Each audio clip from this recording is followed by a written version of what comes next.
शगुन होने लगे। वो भीम को बुलाया उसने, भीम तू हमारे पास आ। भीम आया, बोलो भीम तेरे को एक बात बताऊं। बोलो क्या? बोलो मैं जब गांव में शहर में निकलता हूं, पब्लिक का हाल जानने के लिए, प्रजा कैसे है, सुखी है दुखी है जानने के लिए जब मैं बाहर जाता हूं तो मेरी तरफ देख करके कुत्ते रोते, और प्रजा में इतना बदलाव आ गया कि कई कई प्रजा तो मेरे को नमस्कार ही नहीं कर। और जितने अशुभ अमंगल हैं, दिन में सियारों की आवाज सुनाई पड़ती मुझे, उल्लू बोलते हैं उल्लू। और एक घटना तो ऐसी घटी, अभी परसों मेरे सामने एक वो आया कि आज से 100 वर्ष पहले की घटना तो ये थी, एक व्यक्ति ने अपना मकान बेचा किसी दूसरे व्यक्ति को, और मकान बनाने के लिए जब उसकी नींव खोद रहे थे तो उस नींव में एक स्वर्ण पात्र निकला, मोहरों से भरा हुआ। तो वो उस स्वर्ण पात्र को लेकर के उस व्यक्ति के पास गया जिससे वो मकान खरीदा था, वो जमीन खरीदी थी। बोलो भैया तेरे से हमने जमीन खरीदी थी, लेकिन जमीन में जो गड़ा हुआ धन था वो हमारा नहीं, वो तुम्हारा है, इसको तुम रखो। और वो कह रहा है कि मैंने जमीन बेच दी है, तुम्हारा है। कितनी आत्मा शुद्ध है, कितना चित्त निर्मल है कि दोनों का इस बात पर युद्ध हो रहा है कि इस संपत्ति को हम नहीं रखेंगे। जमीन वाला कह रहा है तेरी है, और जो मकान बना रहा वो कह रहा वो तेरी है। तो क्या करे? राजा के पास चलते हैं, युधिष्ठिर के पास आए, महाराज ये इस तरह की एक बात आप न्याय कर दीजिए। युधिष्ठिर ने जब दोनों की बात सुनी तो दोनों अपनी जगह सही थे। तो नियम यह है कि 3 फुट जमीन के नीचे जो संपत्ति निकलती है वो गवर्नमेंट की होती है। तो युधिष्ठिर ने कहा कि इसको कोष में जमा करवा दो। तुम भी नहीं ले रहे, ये भी नहीं ले रहा, इसको कोष में जमा करो, राजकोष में जमा होगी। लेकिन भीम परसों वो दोनों आए थे और मुकदमा करने की बात कर रहे थे।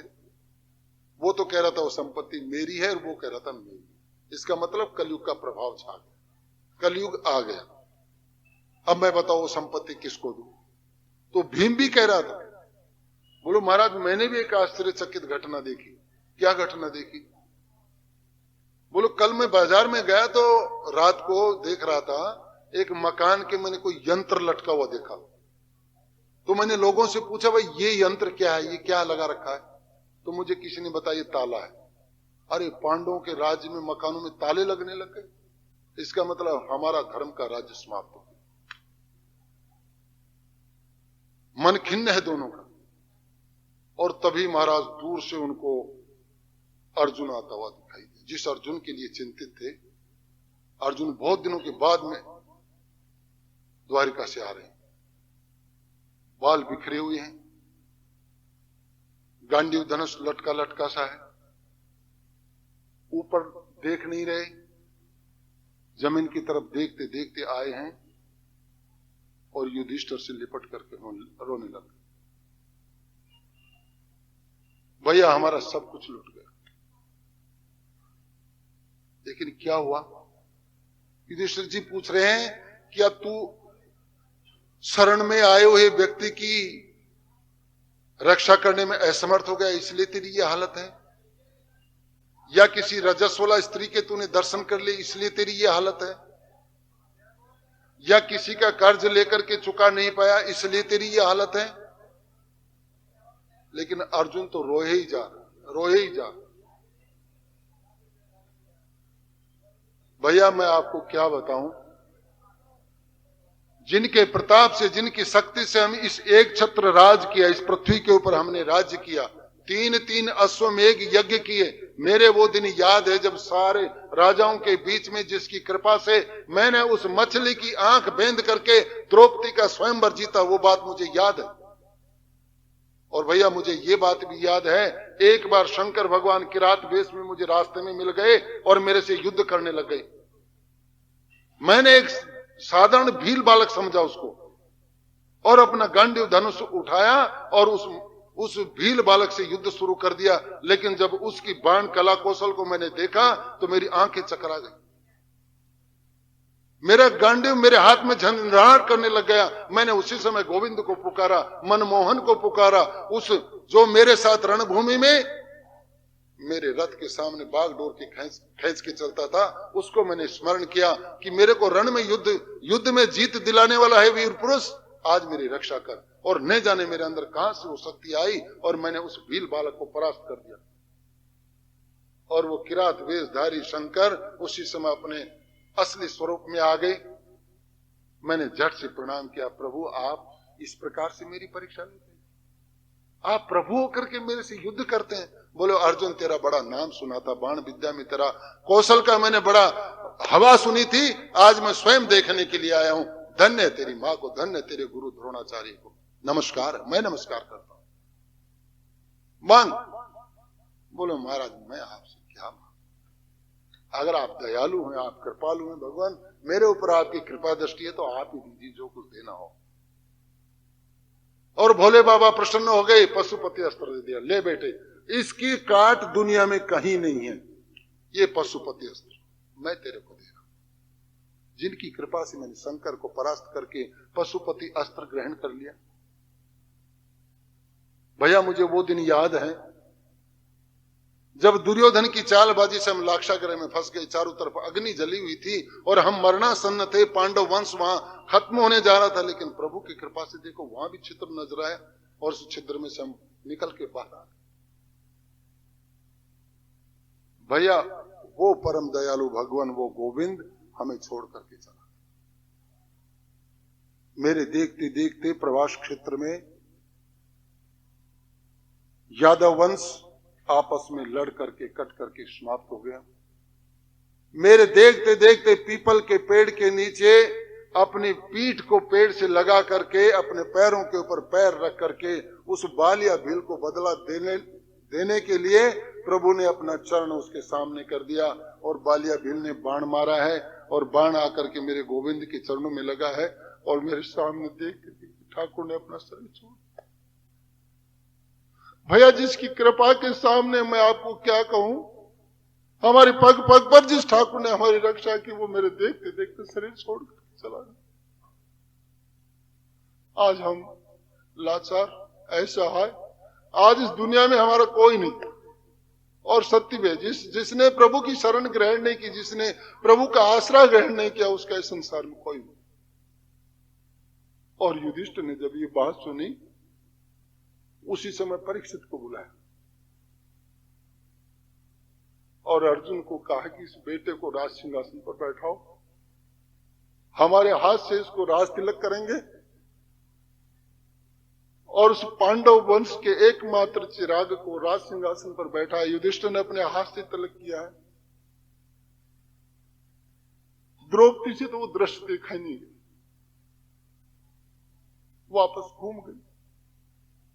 गोविंद अगर हमें छोड़ गया, जिसने मेरी उस सभा में लाज बचाई जब 10,000 गज बल तक वो घटे, उन्हें 10 गज, एक 10 गज की साड़ी खत्म नहीं हुई लेकिन 10,000 हाथियों का बल समाप्त हो गया। उस गोविंद के विरह में अब हम यहां नहीं रहेंगे। और ऐसा ही किया, परीक्षित महाराज को राज सिंहासन पर बैठाया और 5 पांडव हिमालय की तरफ चले गए। और हिमालय में उन्होंने अपना अपना देह त्याग कर दिया। व्यास जी लिखते हैं कि 4 पांडव और द्रौपदी का शरीर तो गल गया, लेकिन युधिष्ठिर महाराज सह शरीर स्वर्ग की ओर जा रहे थे। साथ में एक कुत्ता है, द्वारपालों ने कुत्ते की बजाय कारण से उनको रोका कि महाराज स्वर्ग में मनुष्य जा सकता है, कुत्ता नहीं जा सकता, आप इसको नहीं ले जा सकते।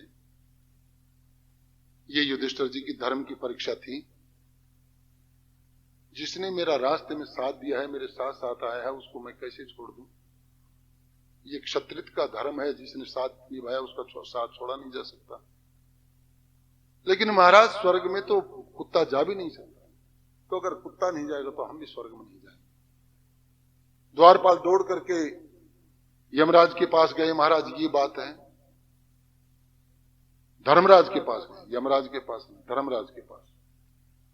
धर्म ने कहा कि उनको पूछो आपके बदले में कुत्ता चला जाए।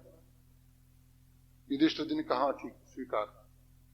तो कुत्ते के रूप में ही धर्मराज जी प्रकट हो गए, मैं तेरी परीक्षा ले रहा था। इस प्रकार से परीक्षित महाराज राज सिंहासन पर बैठे। इन परीक्षित महाराज के जन्म के समय पंडितों ने यह कहा था कि महाराज ये जो परीक्षित जी हैं ये दूसरे पांडव, इनका तेज, इनका ओज, इनका राज्य करने की शैली पांडवों की तरह से, पांडव जो थे उनकी तरह से, और इनका बड़ा नाम होगा। लेकिन दुख की बात यह है कि इनकी मृत्यु सर्प के काटने से। युधिष्ठिर जी बड़े दुखी हुए, अरे मेरे पांडव वंशजों का मृत्यु और सर्प काटने से। तो पंडितों ने कहा कि महाराज ये इनकी मृत्यु जो होगी वो सर्प काटने से, वो भी एक अलग किस्म से होगी और पूरे संसार को कोई ना कोई एक बहुमूल्य वस्तु दे करके जाएंगे। ये वही परीक्षित महाराज राज सिंहासन पर बैठे हैं और अपनी प्रजा को सुख चैन प्रदान करने के लिए चारों तरफ घूमते हैं, दुष्टों का दमन करते हैं, धर्म का शासन करते हैं। लेकिन होनी एक बार ऐसी हुई कि कलयुग का प्रभाव धीरे धीरे धीरे इस भूमि पर छा गया। और एक दिन जब महाराज परीक्षित शिकार करने के लिए गए तो रास्ते में उन्होंने देखा कि एक चांडाल वेशधारी, काला कलूटा लेकिन सर पर मुकुट लगा रखा है, वो व्यक्ति एक गाय जिसके 3 पैर कट चुके, एक पैर के ऊपर खड़ी हुई है, उसको प्रताड़ित कर रहा है, उसको मार रहा है।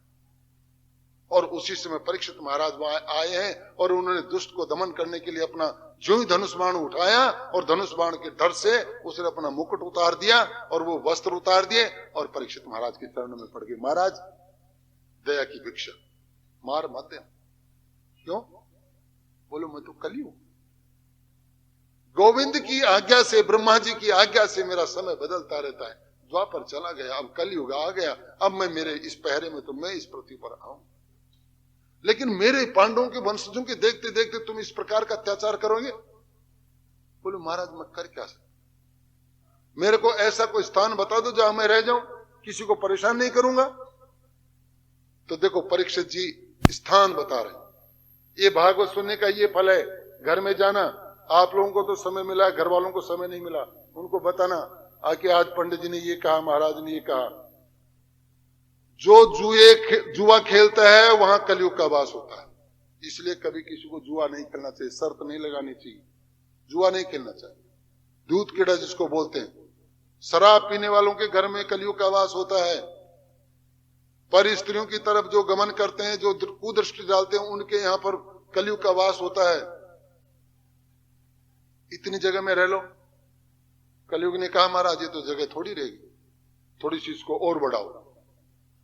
क्यों? जानते हैं परीक्षित ने तो दारू पीता है, शराब नहीं पीता, जुआ नहीं खेलता, पर स्त्री की तरफ आंख उठा के नहीं देखता, तो ये तो चक्कर में आएगा नहीं। लेना अपन को परीक्षित जी को चक्कर में।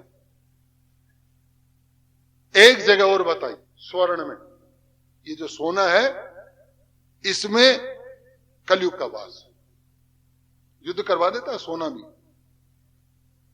ठीक है महाराज, कलयुग को छोड़ करके आ गए। एक दिन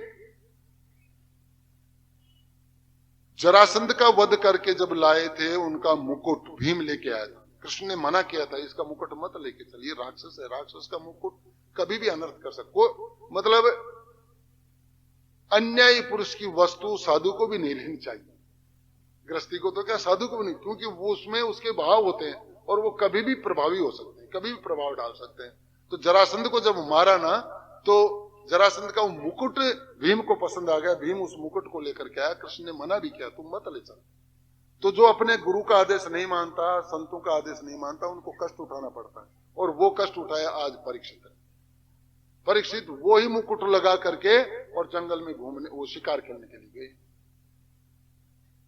शिकार खेलने गए तो सोने का है वो मुकुट, और कलयुग को सोने की जगह बता रखी है। कलयुग खट्टा करके बैठ गया उसमें, और आते ही बुद्धि में बदलाव ला दिया उसने। परीक्षित महाराज जंगल में आए हैं, जंगल शिकार खेली है, खेलते खेलते प्यास लगी बहुत जोर से, पानी पी। कोई ऋषि आश्रम देखे, सामने नजर आया एक ऋषि आश्रम, सम्मिक ऋषि का आश्रम, बड़े तेजस्वीवान, बहुत संत पुरुष हैं, आए हैं, दूर से नमस्कार किया है। लेकिन संत तो अपनी समाधि में बैठे हैं, आंखें बंद हैं, उनको शरीर का ही भान नहीं, दूसरे का क्या भान होगा, उनमें कोई हलचल नहीं है। तो जो ऊपर कलयुग बैठा है स्वर्ण में मुकुट में, उसने परीक्षित महाराज के कान में कहा, देखो तू चक्रवर्ती सम्राट है और तेरे आने से उठाए नहीं, ये एक जरा सा लंगोटीधारी, इसके पास कोई मकान नहीं, छपरीसी में रहता है, और तेरे को आए कोई स्वागत नहीं, कोई सम्मान नहीं, कोई बात नहीं, ये मूर्ख, इसको सजा दे। और परीक्षित महाराज को कलयुग की बात एकदम जच गई, हाँ इसको सजा देनी चाहिए। क्या सजा दें? इधर उधर देखा, क्या करें क्या नहीं करें, देखा कि मरा हुआ सांप पड़ा है, गए हैं बाण की नोक से धनुष वो उसको उठाया है सर्प को, और ला करके महाराज एकदम समाधिस्थ साधु के गले में सर्प की माला डाल और चल पड़े। सम्यक ऋषि का लड़का श्रृंगी वही नदी में स्नान कर रहा है, दूर से 2-3 ऋषि बालक देख रहे हैं कि एक राजा आया है, और राजा ने आकर के और श्रृंगी ऋषि के पिताजी सम्यक ऋषि के गले में सर्पों की माला डाल दी। हाय बड़ा दुख। और उसको दौड़ करके गए हैं वो जो जमुना जी में स्नान कर रहे हैं श्रृंगी ऋषि, और आवाज लगाई, श्रृंगी श्रृंगी। बोलो हाँ क्या बात है? अरे बोलो मूर्ख, तू यहाँ स्नान कर रहा है, तेरे घर में गजब हो गया। क्या गजब हो गया? बोलो तेरे पिताजी के गले में परीक्षित महाराज सर्पों की माला पहना गए। बच्चा है ना, अभी शक्ति को पचाने की शक्ति नहीं, जो गुरु मंत्र से शक्ति अर्जित हुई उसको पचाने की शक्ति अभी हुई नहीं। उसी समय वहां से जमुना जी में जल लिया है और अपने मंत्र शक्ति से, और ऐसा मंत्र फूका है कि जाओ आज के 7 दिन बाद में यही तक्षक सर्प इस परीक्षित महाराज को डस लेगा, जिससे इसकी मृत्यु। और वहां से रोते रोते आया अपने पिताजी के पास, वहां जोर से जब रोने लगा तो पिताजी की आंख खुली, देखा बेटा रो रहे, बेटा क्या बात है श्रृंगी, क्या बात है? बोलो महाराज आप तो समाधिस्थ बैठे थे, पांडवों का वंशधर आया था परीक्षित, और उसने आपके गले में सर्पों की माला पहना दी, और मैंने उसी समय कह दिया कि ये क्षत्रिय लोग, इनकी बुद्धि मलिन हो गई है, संतों का अनादर करने लग गए हैं, इसलिए इनको सजा मिलनी चाहिए, और मैंने उसी समय श्राप दे दिया। आज के 7 दिन बाद में यही तक्षक इस परीक्षित राजा को डस ले। ये है वृद्ध, तपस्या से एकदम भजन कर करके अपने शरीर को तपा रखा। उम्र है ना, शक्ति को पचाने की शक्ति अर्जित कर ली। अरे श्रृंगी तूने ये क्या कर दिया, उस धर्मात्मा राजा के साथ तूने तो बड़ा अन्याय कर दिया। बहुत जाओ इसी समय समाचार दो परीक्षित को। अब मृत्यु तो अनिवार्य है, लेकिन ये मृत्यु महोत्सव के रूप में कैसे मने, ये मृत्यु हंसते से कैसे प्राप्त हो, ऐसा कोई उपाय कर। 4 ऋषि बालक आश्रम से दौड़े हैं, और उधर परीक्षित महाराज ने जाकर के जो ही मुकुट नीचे उतारा है, मुकुट उतारते उनको ज्ञान हुआ है, क्योंकि कलयुग उतर गया। कलयुग उतरते ही उनको ज्ञान प्राप्त हो गया कि मैंने तो जंगल में आज बड़ा अपराध कर दिया, इस अपराध की सजा तो मुझे मिलनी चाहिए, तो मैं स्वयं जाऊंगा और इस अपराध की सजा लेकर के आऊंगा। लेकिन जो ही द्वार से बाहर आए हैं तब तक 4 ऋषि बालक सामने मिल गए। महाराज हम सम्यक ऋषि के आश्रम से आए हैं। राजा ने 4 ऋषि बालकों के चरण स्पर्श की। देखिए ये हमारी भारतीय संस्कृति की परंपरा है। वो छोटे छोटे हैं 4 ऋषि बालक, और वो चक्रवर्ती सम्राट है, लेकिन सम्राट ने चरण स्पर्श की। और हमारे यहाँ आजकल क्या हो गया, बोलो पंडित जी के 2 खाले, बोले पंडित जी तो छोटो से ठीक है, क्या 2 खाले, मैं तो 50 वर्ष की बूढ़ी, मैं के 2। अरे सांप को के बडोर के छोटो, वो तो फुंकार में बराबर है सर।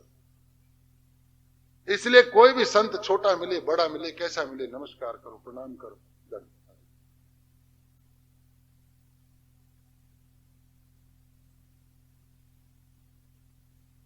हरे कृष्ण।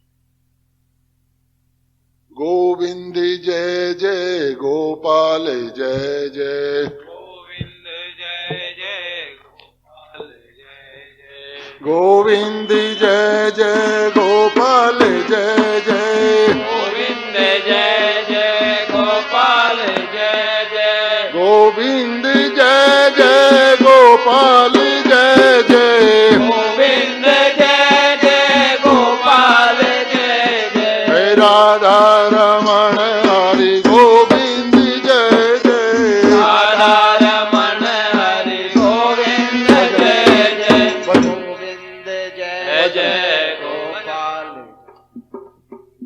एक भजन गाओ जय जय गोपाल जय जय गोविंद जय हरि गोविंद जय जय गोविंद जय जय गोपाल जय जय गोविंद जय जय गोपाल जय जय राधा रमण हरि गोविंद जय जय राधा रमण हरि गोविंद जय जय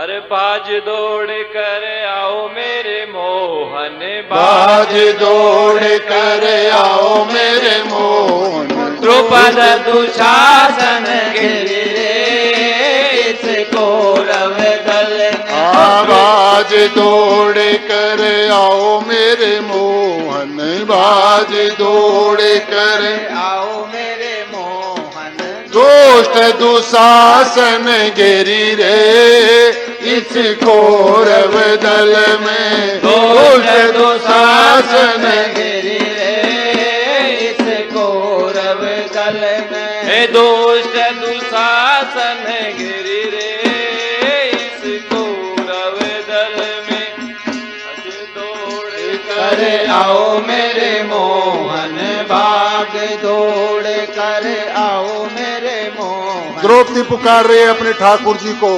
जब सभा में चीर उतारा जा रहा था उस समय द्रौपदी पुकार रही है कि भाज दौड़ कर आओ मेरे मोहन भाज दौड़ कर आओ मेरे मोहन दुष्ट दुशासन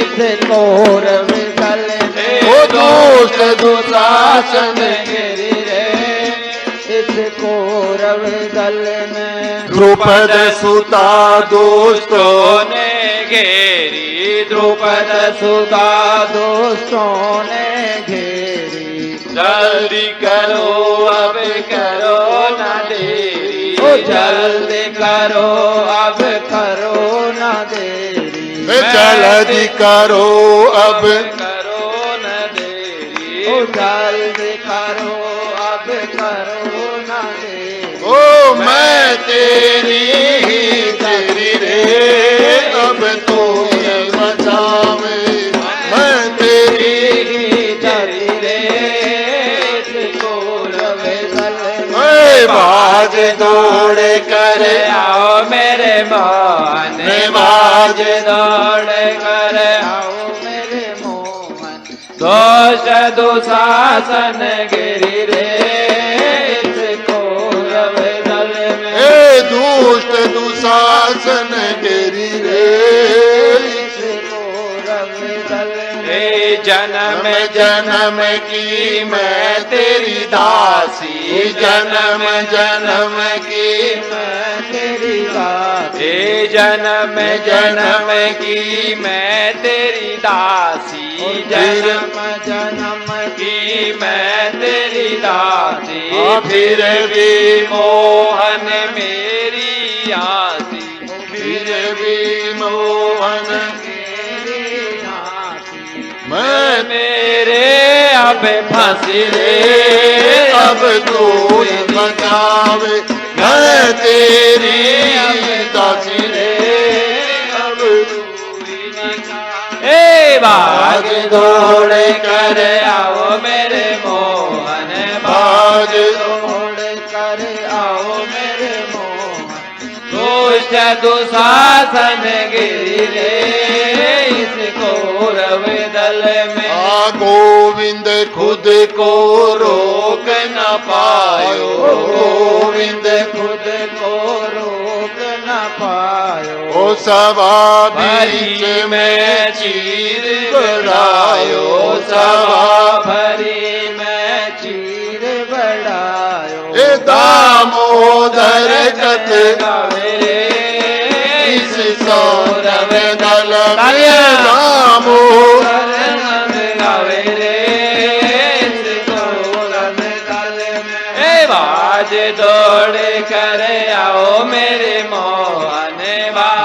दौड़ कर आओ मेरे मोहन, दुष्ट दुशासन गिरी रे इस कौरव दल में, दुष्ट दुशासन गिरी रे इस कौरव दल में। ऋषि बालकों के जब परीक्षित महाराज ने ये आवाज सुनी, परीक्षित महाराज बड़े प्रसन्न हो गए। ठीक है, संत ने मुझे अगर श्राप दे दिया सर मस्तक पर, गले लगा लिया मैंने, और मैं इसका अनुसरण करूंगा, पालन करूंगा, महाराज कोई दिक्कत नहीं, आप पधारिए।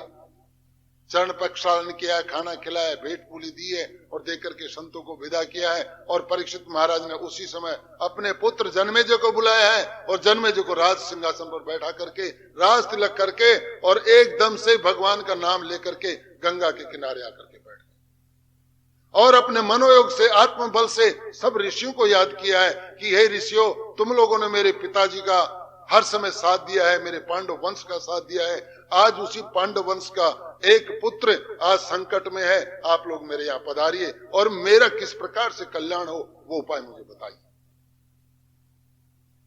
और उस गंगा, वो गंगा बड़ी प्रसन्न हो रही है। क्यों? आज यहाँ वैष्णव सम्मेलन होगा, यहाँ संत लोग आएंगे, यहाँ हरि कथा होगी, हरि चर्चा होगी, वो सुन करके मेरी आत्मा बड़ी प्रसन्न होगी। एक ऋषि जाते थे गंगा जी में स्नान करने के लिए, तो गंगा जी गहरी है और किनारा ऊंचा है और ऋषि वृद्ध है। ऋषि जी को इच्छा हुई स्नान करेंगे, लेकिन उस गहरे खड्डे में नीचे उतरना मेरे लिए बड़ा मुश्किल है।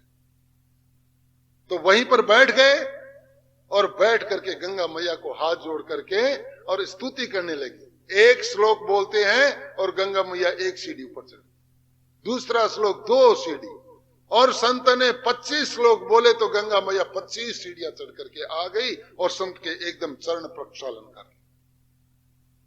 गंगा एक बार भगवान के पास गई, बोले महाराज ये सारी दुनिया आकर के मेरे अंदर स्नान करती है, सारा पाप मेरे अंदर छोड़ जाती है, तो मैं तो इस पाप से बोझिल हो जाऊंगी, मेरा ये पाप कैसे हरण होगा? भगवान ने कहा चिंता मत कर, चिंता मत कर। अगर एक भी शुद्ध संत, एक भी शुद्ध वैष्णव आकर के तेरे में इसमें स्नान कर लेगा, तेरे सब पापों के क्षय हो जाएगा। संतों की बड़ी महिमा। 88,000 ऋषि आए हो, 88,000 ऋषियों का सम्मेलन लगा है। और राजा एक चटाई के ऊपर वज्रासन लगा करके बैठे, मेरा कल्याण ये ऋषि लोग कर सकते। और जब सब ऋषि लोग आ गए तो हाथ जोड़ करके नम्र निवेदन, महाराज एक ऋषि बालक ने मुझे श्राप दिया, आज के 7 दिन बाद तक्षक आकर के मुझे डसेगा, इस 7 दिन में मेरा किस प्रकार से कल्याण हो, इस प्रकार की कोई विधि बताइए। तुलसीदास जी तो स्पष्ट लिख गए हैं, कलयुग योगन यज्ञन गाना एक ही आधार है राम गुण गाना, एक ही आधार है राम गुण गाना। कलयुग में योग यज्ञ साधना करने की कोई आवश्यकता नहीं, एकमात्र अपने घर के कोने में बैठ जाइए, एक दीपक जला लीजिए और ठाकुर राधा गोविंद का एक चित्रपट सामने रख लीजिए और गुरु मंत्र की माला फेरिए, ठाकुर तो बंद करके आ जाता है, ठाकुर कहीं जाता नहीं। एक सच्ची पुकार होनी चाहिए। नामदेव को उसकी मां ने कहा कि बेटे आज तेरा पिताजी कहीं गांव चला गया है और तेरा पिताजी दूध का भोग रोजाना ठाकुर जी को लगाता है, इस दूध के ठाकुर के भोग के बिना ठाकुर जी नाराज होंगे, ले ये दूध का लोटा ले जा और तेरे पिताजी का नाम लेकर के और ठाकुर जी को भोग लगा दे। 10 साल का बालक है, माता भोग क्या होता है? अरे भोग नहीं समझता, इस लोटे का दूध ठाकुर जी को पिलाना है। अच्छा ठीक है, मेरे पिताजी रोजाना पिला के था, तेरे पिताजी रोजाना। अब उसको ये पता नहीं कि खाली वो रख करके जाओ ठाकुर जी ले लो लेके आ जाते थे और दूध स्वयं पीते थे। नामदेव के दिमाग में बैठ गई कि मेरे पिताजी अगर दूध पिला के आते हैं तो मैं भी आज दूध पिला के, और गया है मंदिर में जाकर के लोटे को रख दिया और आंख बंद करके बोलो ठाकुर जी मेरे पिताजी ने ये दूध भेजा है, मेरी माता जी ने ये दूध भेजा है, आपको दूध पीना पड़ेगा। मैं मंत्र उंत्र कुछ नहीं जानता, ये आपको बता देता हूं, बुलाने की विधि मैं कुछ नहीं जानता, बस सीधी सी बात है दूध है और ये आपको पीना। 10 साल का अबोध बच्चा बड़ी प्रार्थना कर रहा है और बीच बीच में आंख खोल के देख लेता है, फिर आंख बंद कर लेता। ठाकुर पीना पड़ेगा चाहे सुबह से शाम हो जाए। प्रातः काल 8 बजे बैठा है, दोपहर के 12 जब बज गए तो ठाकुर ने देखा ये कोमल बच्चा कुम्हारने लग गया, गला इसका सूख गया, नहीं इसने पानी पिया नहीं खाना खाया, अगर मैं इस तरह से देरी करूंगा तो मेरे यहां कौन आए। और ठाकुर ने बस ये विचार कर लिया कि मेरा भक्त बैठा है, मेरा दयालु बैठा है, बस इस बच्चे को मैं ज्यादा दुखी नहीं करूंगा। और अब की बार ठाकुर ने अपना स्वरूप धार करके और आया है। और जब वो पीने लगे तो जब चपर चपर की आवाज आई, नामदेव जी ने आंखें खोली तो देखा ठाकुर जी। ठाकुर की छवि देख करके बच्चा एकदम मंत्र मुग्ध हो गया। धन्य है मेरी माता जिसकी कृपा से आज मुझे गोविंद के दर्शन। और जब गोविंद ने दूध पिया, आधा लोटा पी गया, तो नामदेव ने लोटा पकड़ लिया, क्या सारा पी जाएगा, हमें नहीं देगा। ठाकुर जी हंसने लगे, प्रफुल्ल। नामदेव को एकदम से हाथ से सहला दिया, ले बेटा आधा दूध पी।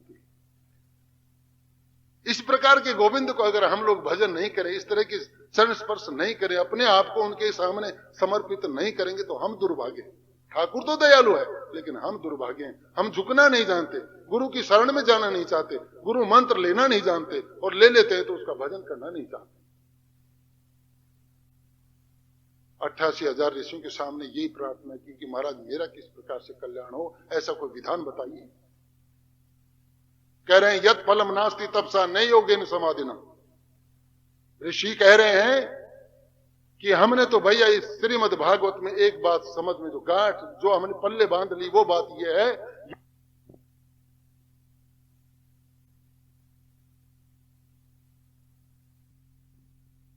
जो फल योग से, यज्ञ से, समाधि से प्राप्त नहीं होता, वो फल केशव का कीर्तन करने से अनायास प्राप्त हो जाता है। तुम सब काम छोड़ो और केशव का कीर्तन करो। तो केशव का कीर्तन कौन करे। और तब आए महाराज 16 साल की उम्र, ये नील वरण, पीछे गांव के 10-20 बच्चे, नंगा बाबा आया, और वो स्वच्छंद चेहरे पर बड़ी मुस्कान है। व्यास नंदन यम प्रवर्जंत मनुपेतम पेत कृतम द्वैपायनो विरह कातर आजु आवे पुत्रेति तन्मय तया तरोभिनेदु त्वं सर्वभूत बात मुनिमान तोष। हे सुखदेव जी महाराज, आपको मेरा बार बार प्रणाम है। इन बैठे हुए सभी श्रोताओं की तरफ से सुखदेव जी महाराज को नमस्कार है। बोलो सुखदेव जी महाराज की। तेज छा गया, उनके भजन के प्रताप से सबकी आवाज बंद हो गई। राजा दौड़ करके गए हैं, जाकर के चरण प्रक्षालन किया है। महाराज मेरे भाग्य उदय हो गए, मेरे प्रांगण में आपके दर्शन, आप आइए, मैं आपको सिंहासन देता हूं। और सबसे जो ऊंचा सिंहासन रखा था महाराज सुखदेव जी को ले जाकर के वहां बैठे। ये सुखदेव जी कौन है, इनकी परीक्षा स्वयं जनक महाराज ने ली। सुनैना को बुलाया, बोलो सुनैना इधर आ, आज हमारे घर में एक बहुत तेजस्वीवान पुरुष आया है, बड़ा संत सन्यासी आया है, और नारद जी भी आए हुए हैं। दोनों में से देख तो सही कौन सा तेजवान है, कौन सा भक्तवान है, किसमें कितनी उम्दा है। और सुनैना ने बगीचे में एक हिंदा डलवाया, छोटा हिंदा, चौड़ी पार्टी। एक तरफ नारद जी को बैठा दिया, एक तरफ सुखदेव जी को बैठा दिया। और फिर सुनैना सुंदर वस्त्र पहन करके आई है और उचक करके झट से उनके बीच में बैठ गई। पति का आदेश है, मुझे देखना है कि नारद जी परिपक्व हैं या सुखदेव जी परिपक्व हैं। अरे सुखदेव जी का क्या परिपक्व होना, वो तो लंगोटी भी कभी तो पहनते कभी नहीं पहनते, उनको शरीर का भान ही नहीं। उनकी क्या परिपक्वता, कौन क्या जांचेगा और क्या परखेगा। सुनैना जब बैठी बीच में तो नारद जी ने देखा, अरे मैं ऋषि बालक, मैं सन्यासी, ये स्त्री मेरे बगल में आके बैठ गई, इसकी साड़ी लगेगी, इसका अंग लगेगा, मुझे स्पर्श नहीं होना चाहिए। और नारद जी फर्क नहीं पड़े, सुनैना के थोड़े बगल में। लेकिन सुखदेव जी तो निर्विकार बैठे। ये है। अर्जुन ने पूछा कि महाराज संत के लक्षण बताइए, मुझे संत के लक्षण बताइए, संत क्या होता है। ये वस्त्र पहनने से संत बनता है, या सर मुंडवाने से संत बनता है, या जटा बढ़ाने से संत बनता है। महाराज ये लक्षण ही क्या संतों के। बोले ये लक्षण। क्या लक्षण। अनापेक्ष सुचिर दक्ष उदासीनो गतप गथा सर्वारंभ परित्यागी स भक्त में प्रिय। ये संत के लक्षण है। अनापेक्ष, किसी की उपेक्षा नहीं। कोई मुझे अन्न दे के जाएगा, कोई पैसा दे के जाएगा, कोई मेरे से कथा करवाएगा या कुछ करेगा, ये कोई अपेक्षा नहीं। अनापेक्षा। सुचिर दक्ष है, अंदर से भी पवित्र है और बाहर से भी पवित्र है। वैसा ही भाव गरीब के लिए, वैसा है अमीर के लिए, वैसा ही धूप में बैठा है तो, और वैसा ही बाहर अंदर बैठा है कूलर में बैठा तो भी कोई भाव। उदासीन है, कोई आश्रम में आए तो ठीक, नहीं आए तो ठीक, कोई भजन करे तो ठीक, नहीं करे तो ठीक, उदासीन। गथा जिसके सारे दुख कट गए, जिसको अपना शरीर का है, अपने मकान का है, कोई भी स्थिति का कोई ध्यान नहीं है, वो है संत। संतुष्टम सततम योगी यतात्मा दृढ़ निश्चय, वो सदा संतुष्ट है, हंसमुख है। किसी ने लाठी मार दी तो भी ठीक है, और किसी ने आदर दे करके चरण स्पर्श कर दिया तो भी ठीक। एक जाट ने अपनी जाटनी से कहा कि सब लोग ये संत जिमाते हैं, साधु को जिमाते हैं, अपने में तो जिमाए। अपने घर में तो कभी कोई साधु आके जिमा ही नहीं, खाना ही नहीं खाया। ये जगह कैसे पवित्र होगी भाई? अगर कोई खाना है, यहाँ हमारे संत कोई आया नहीं, कोई ब्राह्मण खाना नहीं खाया, तो जगह कैसे पवित्र होगी? तो बोलो देखो जाटनी बड़ी समझदार है, बड़ी बहुत तीव्र बुद्धि है। बोलो मैं संत तो जिमा सकती हूँ, लेकिन एक शर्त है। बोले क्या? बोलो कोई मरा हुआ संत हो उसको जिमाओ। अरे भाई मरा हुआ संत कहां से मिलेगा भाई? तो जाट ने सोचा ये कोई मरे हुए, कोई मर गया जो साधु, उसकी बात कर रही। लेकिन उसकी वाणी में गंभीरता थी, गूढ़ रहस्य था उसकी वाणी। बोलो मरा हुआ संत के लिए किसी विद्वान पुरुष से पूछना, वो बताएंगे मरा हुआ संत कौन होता है। तो गांव में बहुत लोगों से पूछा भाई मरा हुआ संत क्या होता है? तो एक ब्राह्मण ने बताया कि आज से 6 महीने पहले मैंने एक मरा हुआ संत अमुक पहाड़ी की चोटी के ऊपर एक शिव मंदिर में रहता, उसको मैंने देखा, वो मरा हुआ संत है। तुम बात करके आए? बोला हाँ जी बात करके। मरे हुए संत? बोला हाँ ठीक। दूसरे दिन जाटनी को बोला मैं ला रहा हूं एक मरा हुआ संत, उसको भोजन खिलाएंगे। गए हैं संत के पास, चरण स्पर्श, महाराज नमस्कार। पहले खड़े हो गए संत जी, पहले खड़े हो गए। बोलो क्या आदेश है? बोलो महाराज मेरे घर वाले की इच्छा है कि आपको हमारे घर भोजन कराएं। चलो, एक सेकंड, कोई दिखावा नहीं, कोई अहंकार नहीं, कुछ नहीं, घर चलना है, खाना खाना, हाँ चलो खड़े हो।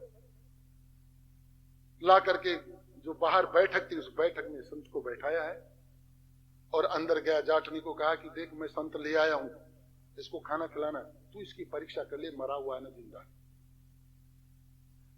और आया है संत के पास। बोलो महाराज अब अपना भोजन वोजन बनेगा ना, तो हमारे घर में तो कुछ सामान है नहीं, मैं बाजार से सामान ले आता हूं, खाना बनेगा, तब तक आप विराज।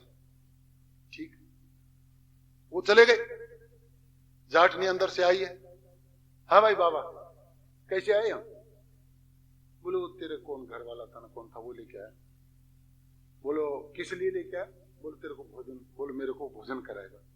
बोले यहाँ कमा के रख के गया था, जो भोजन करने आ गया, या कमा के रख के गया था, या कुछ हमारे घर भेजा था उसके बदले में लेने आया है, क्या चक्कर है तेरा, क्यों आया? बोल तेरे घर वाला, वो तो पागल है, तू उसके साथ क्यों आ गया? तो बोलो मैं क्या करूं? बोलो क्या करे, उठ यहां से, भाग। आया खाना खाने के लिए, तो बोले चला जाऊं? हाँ बोले चला, एकदम कह देना चला जाओ। अच्छा चला जाओ, उठ करके चला।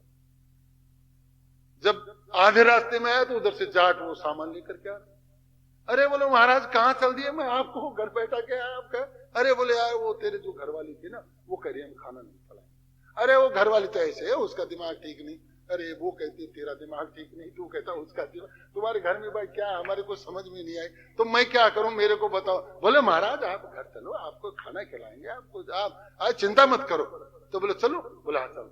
बाबा जी फिर आ गए। देखो इतना अनादर होने के बाद में भी बाबा जी फिर आ गए, और आ करके फिर बैठ गए। उसने अंदर सामान रखा और फिर आया। बोले बाबा जी सामान तो मैंने ला दिया, सब काम ठीक हुआ, अब मैं थोड़ा स्नान और करिए, बस स्नान करके फिर अपन भोजन, इतनी देर में ये खाना बना ले। हाँ बोले भैया जा जा स्नान कर जा, स्नान तो करना ही चाहिए। स्नान करने के लिए चला गया जाट। इधर से फिर जाट नहीं आई। अरे बोले तो फिर आ गया यार, तो तेरा दिमाग खराब, तो बाबा जी हमारे क्यों पल्ले पड़ा हो कि क्या कैसे चक्कर है? बोलो वो देखो वो बुला लाया हमें तो फिर रास्ते में से। बोले बाबा जी खाना ही खिलाएंगे आपको। बोले मैंने कहा ना उसका तो दिमाग खराब, तो फिर उसके साथ में आ गया। भाई हमारे घर कोई ऐसी व्यवस्था नहीं, आप यहां से भागो, खड़े हो। और अंदर से डंडा से आए बोले मार मत हम चले। तो महाराज फिर खड़ा हो फिर चला गया। तब तक जाट फिर स्नान करके फिर रास्ते मिल गया। अरे बाबा जी क्यों हमारे पीछे पड़ा हो, तेरे को मैं घर बैठा के आता हूं, तू अच्छी आफत आ गई भाई, ये एक साधु क्या जिमाया, हमें तो थोड़ा दिमाग खराब हो गया हमारा तो। अरे तो दिमाग तुम्हारा खराब हो गया, हमारा खराब हो गया, हमारे ये नहीं समझ में आता। तू वहां बैठा के आता है, वो भगा देती है, और तुम कहते हो खाना खिलाओगे, तुम क्या हमें प्रसादी खिलाओगे। बोले बाबा जी अगर उसने कुछ कह दिया, वो स्त्री है, स्त्री में इतनी बुद्धि होती है, आप चलो चलो कोई बात नहीं। तो बोले भाई अब तू हमारे साथ ही रहे भाई, अब छोड़ छाड़ के मत जा, जब तक हम खाना खाएं तब तक हमारे साथ है। और महाराज फिर आ गए, इतना अनादर होने के बाद में, और महाराज संत फिर आ गए। आए बैठक में बैठे, जाटनी के पास गया, जाटनी जाट बोलो बोल क्या है सुना, बोले आ गए, बोले आ गए। अरे बोले ऐसे संतों के दुर्संतों बड़े दुर्लभ, सम्मान निरादर आदर ही सब संत सुखी विचरंत में, न राग न लोभ न मोह मदा तिनके सम वैभव वैविदा। इन संतों को मेरा बार बार नमस्कार। संतों के ये लक्षण जिनके न सम्मान है और न कोई मान है, न कोई अपमान है, और संत अंदर आकर के बड़े प्रेम से भोजन पाए। और जाटनी संतों के चरण दबा रही कि महाराज मेरा घर पवित्र हो। सुनते हूं साधु अमुक जगह अमुक जगह है, लेकिन लक्षणशील साधु तो मैंने आज देखा। श्रीमद् भागवत सुनने का ये फल है। अगर चित्त को इस प्रकार से कर लो, कोई सम्मान नहीं, कोई मान नहीं, कोई इज्जत देता है तो ठीक है, कोई इज्जत नहीं देता है तो भी ठीक है। हमें अरे 4 दिन की हमारी जिंदगी है, पता नहीं कल है या नहीं है, इसका कोई भरोसा नहीं। भीम कितना मोटा आदमी, मोटी बुद्धि, लेकिन इतना ज्ञान तो उसको भी था। युधिष्ठिर के पास जब एक याचक आया तो युधिष्ठिर ने यह कह दिया कि कल आना, आज नहीं कल आना। तो वहां भीम बैठा होता, खड़ा होकर के नगारे बजाने लगा जोर जोर से, और थोड़ा खुशी से हुंकार मारने लगा। तो भीम की हुंकार तो अब आप ही जान सकते हो, मकानों को हिला दी उसकी हुंकार ने। तो लोगों ने बोला अरे क्या हुआ, बोले महाराज भीम नाच रहा है। बोलो रे भैया पहले उसको रोको, ये पूरा मकान हिल रहा है, उसको भीम का नाचना हमारे लिए खतरा हो गया। दौड़ के आए, भाई तू क्यों नाच रहा है। बोलो मेरे भाई ने काल पर विजय प्राप्त कर। युधिष्ठिर ने कहा भाई मैंने ये बात कब कही, मैंने काल पर विजय, काल तो सभी को खाता है। तो बोला आपने कैसे कह दिया, इसको कल आना भिक्षा के लिए, रात को आप जिएंगे या नहीं जिएंगे कोई जरूरी है क्या। और युधिष्ठिर को ज्ञान हो, अरे पता नहीं कल मेरा जीवन उदय हो या न हो, इसी समय इसको भिक्षा दे। ये श्रीमद् भागवत पढ़ने का सुनने का ये फल है। अपने जीवन में पूर्ण रूपेण से परिवर्तन लाएं, तब तो श्रीमद् भागवत सुनने का फल है, वरना तो श्रीमद् भागवत सुनने का कोई फल नहीं। पानी लो। परीक्षित महाराज के सामने जो समस्या थी उसका एक झटके से निवारण कर दिया सुखदेव महाराज ने। बोलो राजन आपको चिंता करने की कोई आवश्यकता नहीं। श्रवणम कीर्तनम स्मरणम, कल से मैं यही बात कह रहा हूं। मैं कृष्ण कथा कहूंगा, आप कृष्ण कथा सुनना, और ये सब लोग उस कृष्ण कथा का स्मरण करेंगे। बस ये पूरी भूमि पवित्र हो जाएगी, आपका भी कल्याण हो जाएगा और मेरा भी कल्याण हो जाएगा। सुखदेव जी आए हैं, सिंहासन पर बैठे हैं, और सिंहासन पर बैठ करके और अब कृष्ण कथा आरंभ की है उन्होंने। और वो कृष्ण कथा किस प्रकार से चलती है वो हम लोग कल से सुन रहे हैं। श्री कृष्ण गोविंद हरि।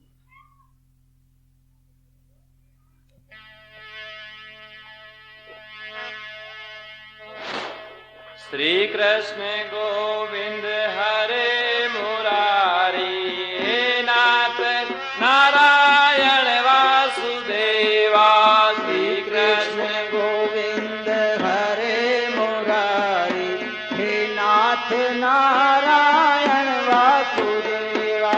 श्री कृष्ण गोविंद हरे मुरारी, हे नाथ नारायण वासुदेवा। श्री कृष्ण गोविंद हरे मुरारी, हे नाथ नारायण वासुदेवा। हे नाथ नारायण वासुदेवा, हे नाथ नारायण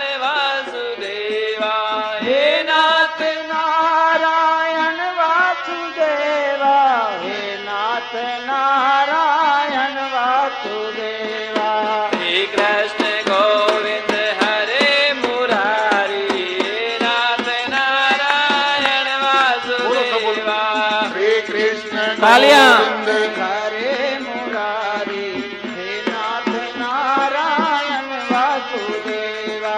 हे नाथ नारायण वासुदेवा, हे नाथ नारायण वासुदेवा, हे नाथ नारायण वासुदेवा, हे नाथ नारायण वासुदेवा। हे नाथ नारायण वासुदेवा, हे नाथ नारायण वासुदेवा। श्री कृष्ण नारायण वासुदेवा हे नाथ रण वासुदेवा। श्री कृष्ण गोविंद हरे मुरारी, हे नाथ नारायण वासुदेवा। श्री कृष्ण गोविंद हरे मुरारी, हे नाथ नारायण वासुदेवा। पीबन्ति ये भगवत आत्मना शन्तः कथामृतं श्रवणपुटेषु संभृतं पुनन्ति ते विषय विदूषिता संशयं व्रजन्ति तत्चरण सरोरुहान्तिकम्। इस कथा श्रवण का क्या फल है?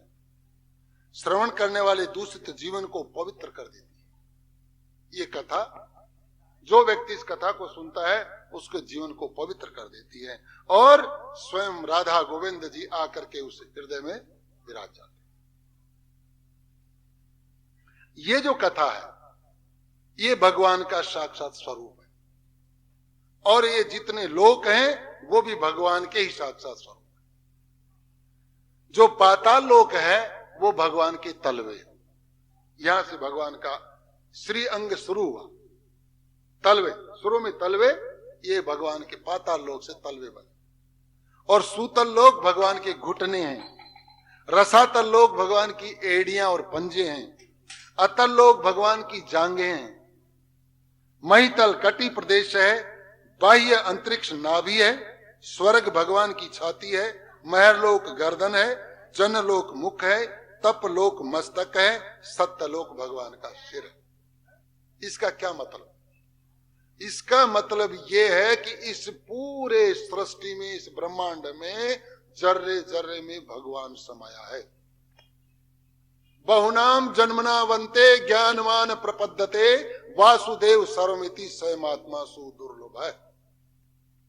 जिसको ये ज्ञान हो गया, जिसको ये आभास हो गया कि इस पृथ्वी में जहां भी हम जाएंगे वहां हमारे साथ ठाकुर जी हैं, हर जगह भगवान विराजमान है, तो हम निसंकोच निडर हो जाएंगे। कोई डर नहीं, ठाकुर जी हमारे साथ है। जहां देखो, प्रहलाद महाराज को अग्नि में भी भगवान दर्शन आ रहे हैं। पत्थर देखा, वो खंभ में भगवान नरसिंह। उसने पूछा हिरण्याकश्यप ने कि इस खंभे में तेरा भगवान है?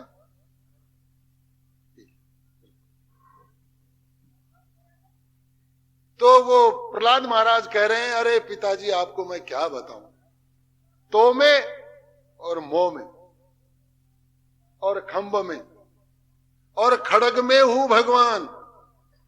तू तो खाली पत्थर की बात कर रहा है, लेकिन मैं तेरे को असली ज्ञान की बात बता रहा हूं कि तेरे में भी भगवान है और मेरे में भी भगवान है। इस खंभ में भी भगवान है और जिस तलवार से तू मुझे काटना चाहता है उस तलवार में भी भगवान है।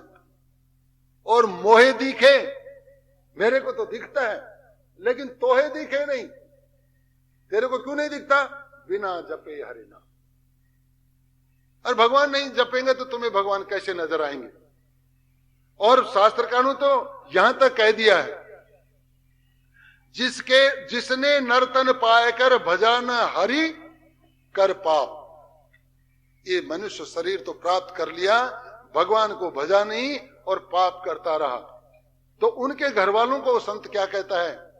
उसके मरने पर कभी करना ना मित्र विलाप। चाहे तुम्हारा बाप ही है, चाहे तुम्हारा भाई है, अगर उसने भगवान नहीं भजा और पाप किया अनर्गल, और अगर वो मर गया तो दुख मत प्रकट कर। मर गया, मर जाने, वो तो मरने लायक ही था। हिरण्याकश्यप मरा तो प्रहलाद महाराज रोए नहीं? कोई बात।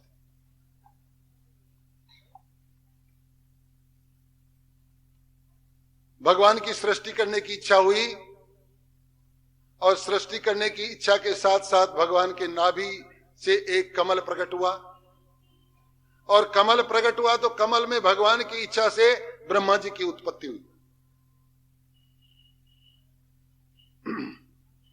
ब्रह्मा जी की जब उत्पत्ति हुई तो ब्रह्मा जी को चारों तरफ पानी पानी पानी पानी नजर आया, मात्र एक वो कमल जिसके ऊपर वो बैठे। अब ये सृष्टि की उत्पत्ति का हालचाल है, इसको ध्यान से सुनना। ये मनोविनोद की बात नहीं, ये गहराई की बात है। कोई भागवत हमने सुनी, अगर कोई हमसे पूछ ले सृष्टि की उत्पत्ति कैसे हुई, तो उस समय आप कह सकते हो कि भगवान क्षीर सागर में आनंद की निद्रा में सोए हुए हैं, और भगवान की निद्रा जब भंग हुई, भगवान को इच्छा हुई कि सृष्टि होनी चाहिए। मनुष्य योनि, पुरुष योनि, जीव, जानवर, पक्षी, ये सब होने चाहिए जिनको देख करके सब लोग अपना जीवन यापन कर सकें। ये इच्छा हुई तो सृष्टि का जो पिता, जिसको परम पिता ये ब्रह्मा जी कहते हैं, वो ब्रह्मा जी की उत्पत्ति की। नाभि कमल से कमल, और कमल में ब्रह्मा जी की उत्पत्ति। ब्रह्मा जी ने देखा कि चारों तरफ पानी पानी फैला हुआ है, तो ब्रह्मा जी उस कमल की डंडी में गए नीचे देखने के लिए कि डंडी कहां से गई। सैकड़ों वर्ष तक जाते रहे, लेकिन उस कमल की डंडी का पता नहीं चला। तो इसका कहने का क्या है, भगवान को जब तक प्रेम से नहीं रिझाओगे नामदेव की तरह से, तब तक भगवान का अंत नहीं पाओगे। वो अनंत है, लेकिन प्रेम से अगर तुमने उसको बुलाया तो फिर कर्मा की खिचड़ी खाते उसको देर नहीं लगती, भिलनी के बेर खाते उसको। सुदामा के तंदुल ऐसे खाता है जैसे तो 56 प्रकार के भोग, और वो बेचारा शर्मा गया, ये क्या कर रहे ठाकुर, कच्चे चावल खा गया, इसके पेट में दर्द हो जाए। फिर वापस आए ब्रह्मा जी, वापस आए कमल के ऊपर, चारों तरफ फिर दृष्टिपात किया, कोई असर नहीं हुआ। तब उनको 2 शब्द सुनाई पड़े, तप तप, तपस्या करो। और भगवान ने सहस्रों वर्ष तक उस कमल के ऊपर बैठ करके तपस्या की। तब प्रभु ने दर्शन दिए, ठाकुर जी आए, महाराज मेरे लिए क्या आदेश है। ब्रह्मा जी पूछते मेरे लिए क्या आदेश है, तो वो कह रहे हैं कि आप सृष्टि की रचना करो। बोलो महाराज नहीं करो। क्यों? बोलो मेरे को माया व्याप जाएगी, और माया ऐसी है कि इस माया के चक्कर में जो पड़ गया उसका तो सर्वनाश हो। एक बार सुदामा जी ने कहा था कृष्ण भगवान को कि यार तू तो हमारा सखा है, हमारा दोस्त है, एक दिन हमें माया तो दिखा। अरे बोले सुदामा माया मत देखना, और सब कुछ कर लेना, लेकिन माया के चक्कर में मत पड़ना, माया बड़ी भयंकर है, ये इसको तो मैं नहीं समझ सकता ये क्या कर देती है। बोले नहीं यार हमारी इच्छा है, एक दिन तो हमें माया दिखा, जिससे तू दुनिया को चक्कर खिलाता है ना, जो दुनिया को पागल बना रखा है, एक दिन मुझे भी दिखाओ माया।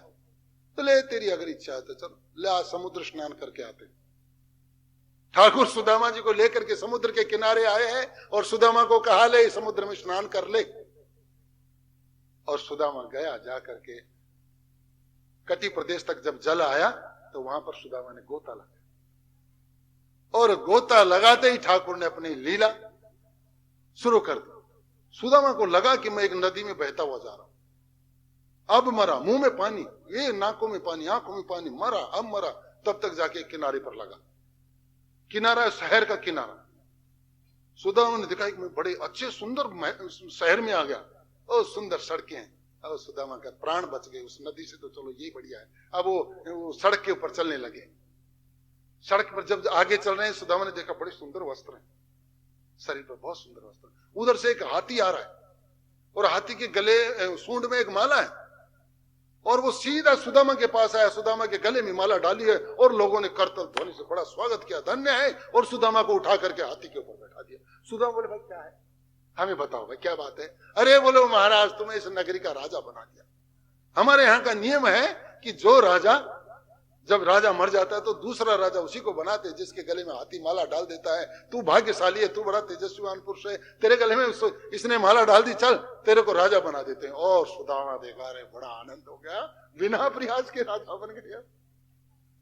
वहां गया है महल में सारा राजप्रसाद, महाराज ये कोषागर की चाबी है, ये सेनापति है, इसको जो आप आदेश दोगे वही काम करेगा, सब ठीक है। और ये जो ये इतनी स्त्रियां हैं, इन्हीं में से जो कहोगे उसकी शादी आपके साथ कर देंगे।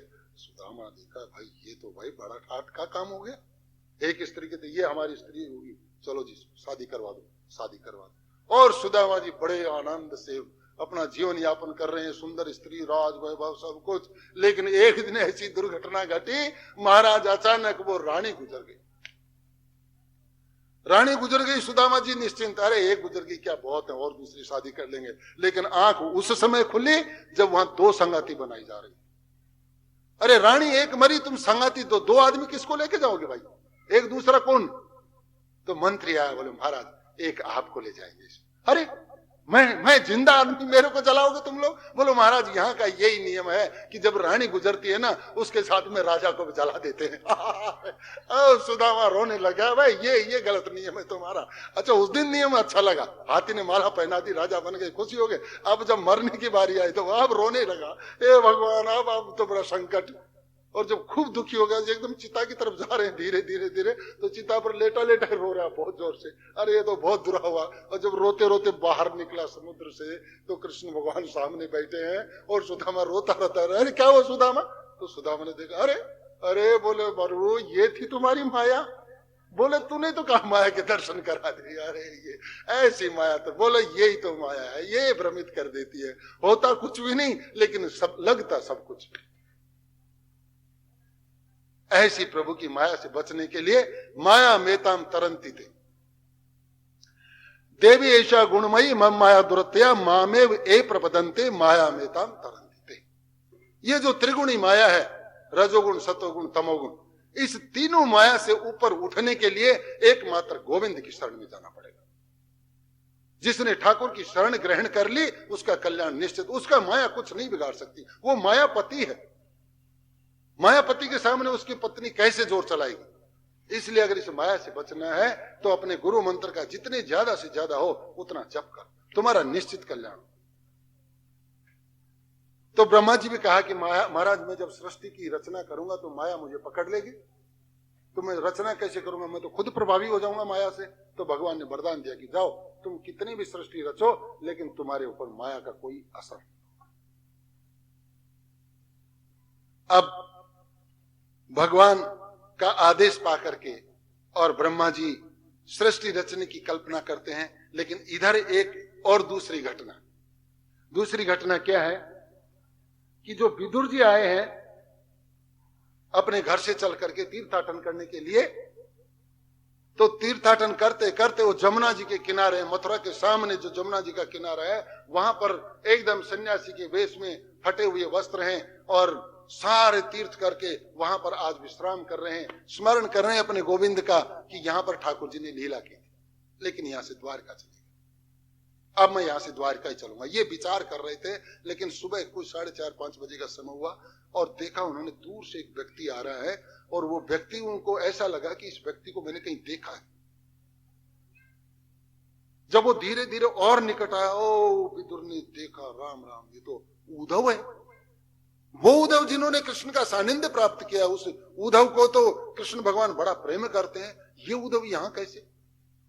और इधर जमुना महारानी बड़ी प्रसन्न हो रही है कि आज मेरे किनारे पर 2 वैष्णव आए हैं और ये कृष्ण कथा करेंगे और इस कृष्ण कथा से मेरा चित्त एकदम से आनंदित हो जाएगा। बस यमुना जी ने अपने ठाकुर की कथा सुनने के लिए अपने कान उन वैष्णव के पास लाके लगा दिए। और जब दोनों वैष्णव मिलते हैं, 4 मिले 64 खिले और 7 करोड़ और हरिजन से हरिजन मिले। जब 2 आदमी मिलते हैं प्रेमी सज्जन, तो 2 हाथ इधर के 2 हाथ, 4 मिले और 64 खिले, 32 खिल जाती, बड़े प्रसन्न हो जाते हैं। बिछुड़ते एक प्राण हर ले, मिलते एक दारुण दुख दे। दुष्ट लोग जब मिलते हैं तब तो दुख होता है, लेकिन संत लोग जब मिलते हैं तो बड़ा आनंद होता है। उद्धव जी के चरणों में लौट गए विदुर जी के चरणों में लौट रहे हैं उद्धव जी, वो उसको मान दे रहे हैं, वो उसको मान दे रहे हैं, एक दूसरे का बड़प्पन दिखा रहे हैं। आओ उद्धव जी कहां से आए। उद्धव जी ने कहा कि बस विदुर जी कहां से आ रहे हैं, ये तो एक दर्दनाक घटना है। क्यों महाराज क्या हुआ। बोलो महाराज मैं आपको क्या बताऊं, जिसने खेल खेल में 6 दिन का नहीं था, उसने हंसते हंसते पूतना को मात्र गति प्रदान कर दी। कितनी विशाल राक्षसी थी वो, लेकिन उन्होंने खेल खेल में उसके जीवन का अंत कर दिया और अपनी माता की गति दे दी उसको। वो तृणावर्त आया, ठाकुर को लेकर के उड़ा तृणावर्त। ब्रज माताएं रोने लग गई, ब्रजवासी को दिल धड़क गया कि गोविंद की कौन देख रख कर रहा है। माता यशोदा ने देखा कि जहां गोविंद को मैंने बैठाया था वहां तो गोविंद नहीं है, कान्हा को कोई ले गया, और दहाड़ मार के रोई, बेहोश हो गई। लेकिन उस कान्हा ने देखते देखते उस तृणावर्त का गला दबा दिया और नीचे आ। शकटासुर आया, प्रलंबासुर आया, अगासुर आया, बकासुर आया, लेकिन गोविंद ने देखते देखते उनके जीवन का अंत कर दिया। और महाराज मैं आपको क्या बताऊं, जब पांडवों के ऊपर संकट आया,